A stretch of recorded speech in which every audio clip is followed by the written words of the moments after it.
So this weekend we're conducting the International Strategic Crisis Negotiation Exercise. It's an Army War College program.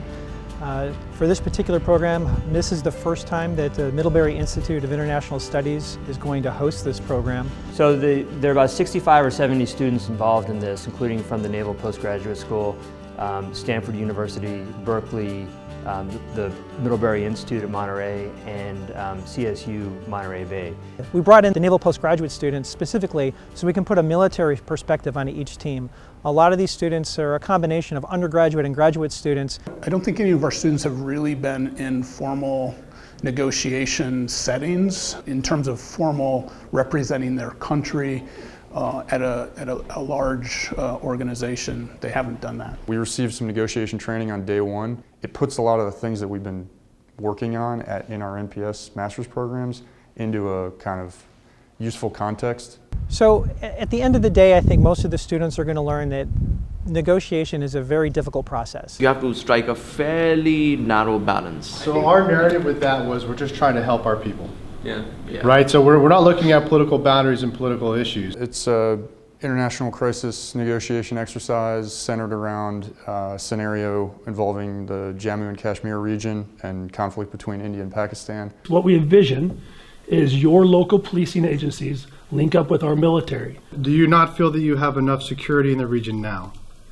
With how things are between us and Pakistan, no. The teams represent the US, the UK, China, Russia, India, Pakistan, and then an organization that represents Kashmir. Are you telling us that you will trust and deploy in the way that we recommend? Security is already established to provide security for not only our additional transportation soldiers, but also for your police. The objective is to try to reach a resolution to this international crisis, the Kashmir crisis, which has been going on for about 70 years. Right, but the way your forces are arrayed are not necessarily just to control the border with Pakistan. They are controlling the entire Kashmir-Jammu region. That's counter to what your point is. The secondary objective is for these students to gain experience in negotiation and to develop these negotiating and team building and interpersonal communication skills. And it's going to cause friction and tension.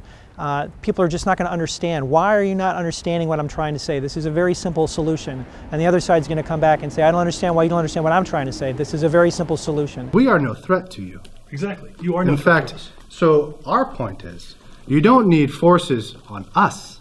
You need them on the border with Pakistan. And so that angst at the end of 2 days is kind of show them how much work is really involved with strategic level negotiation. We need you to loosen your grip in the area so that we can do what you are asking us to do. The reason why we said additional troops is someone has to transport the aid. What we are saying now is the situation on the ground is untenable. Some of the delegations kind of work in split team sort of ops where one portion is kind of playing good cop, the other bad cop. We've got some really fine participants from a whole bunch of different schools. Our NPS guy's doing great too. It's been extremely interesting, and I think it's been interesting especially for those of us from NPS. And they have a civilian background, or they have a development background or an economic background. To work with the broad range of students from other institutions. So predominantly from MIS, but also Berkeley, Stanford, and CSUMB. But we wanted to add the other aspect, which is Naval Postgraduate brings in that military background to this. Some of it's been very kind of sidebar negotiations, but we've seen the most progress when we've gotten more parties rather than fewer come to the table. And it really gives an opportunity for civilian students to interact with military and then look how civil-military relations work to solve problems. And so Naval Postgraduate School adds a huge impact to that.